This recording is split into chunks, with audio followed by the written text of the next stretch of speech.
Hello बच्चों, let's see the question. The question is recognize the following flow diagram and find the correct option according to taxonomic hierarchy. तो यहाँ पे हमें एक flow diagram दे रखा है और जो करेक्ट ऑप्शन है वो हमें यहाँ पे सेलेक्ट करना है according to this taxonomic hierarchy. तो यहाँ पे अगर हम इस क्वेश्चन का की कॉन्सेप्ट देखें तो सबसे पहले we will write the key concept of this question. What is the key concept? तो यहाँ पे हम लोग बात करेंगे अबाउट टैक्सोनॉमिक हायरार्की की what is taxonomic hierarchy. So here we will write that this taxonomic hierarchy, it is a process. ये एक तरह का process होता है. तो हम लोग बोल सकते हैं it is a process of arranging. यहाँ पे क्या होता है कि ये एक process होता है of arranging various organisms. यहाँ पे जो various organisms होता है उसको हम लोग यहाँ पे arrange करते हैं through this process. It is the process of arranging various organisms into successive levels of biological classification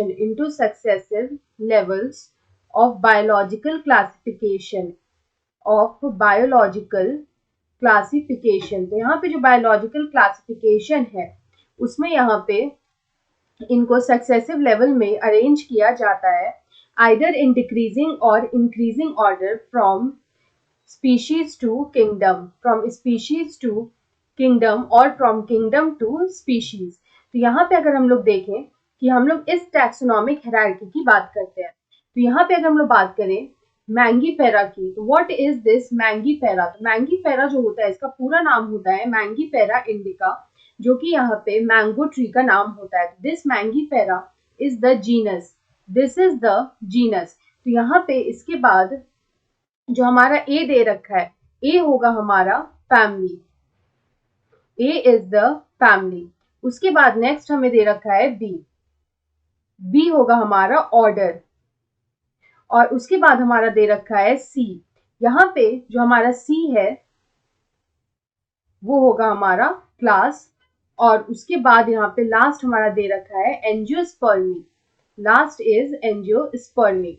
तो यहाँ पे अगर हम लोग अपना एक एक करके सारे ऑप्शंस को चेक करें तो हमारा जो फर्स्ट ऑप्शन है उसमें दे रखा है A is comparable to Mercedes while B is at the same level as that of प्रेमेटा. तो यहाँ पे अगर हम लोग मस्सेडी की बात करें तो अगर हम लोग अपना फर्स्ट स्टेटमेंट में देखें तो यहाँ पे दे रखा है मस्सेडी.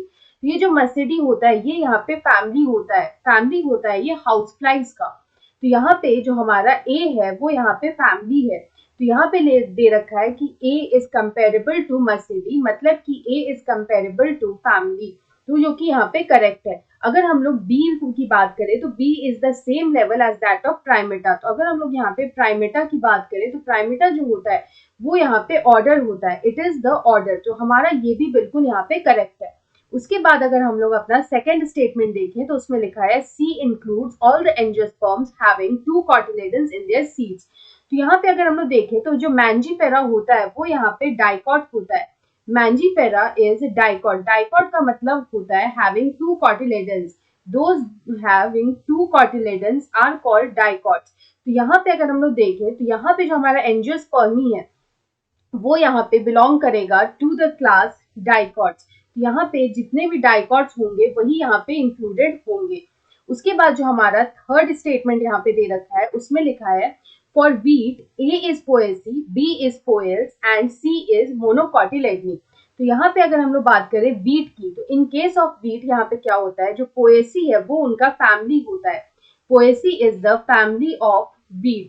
उसके बाद अगर हम लोग यहाँ पे पोएल्स की बात करें तो यहाँ जो पोएल्स होता है वो यहाँ पे ऑर्डर होता है. It is the order. And अगर हम लोग यहाँ पे मोनोकॉट की बात करें तो वो यहाँ पे क्लास होता है. Class is monocot. तो यहाँ पे अगर हम लोग देखें तो ये हमारा जो तीनों ही स्टेटमेंट है वो यहाँ पे करेक्ट है. तो ऑप्शन 4 में हमें दे रखा है all of the above are correct statements. So option 4 is the right answer. I hope you understood it well. Best of luck.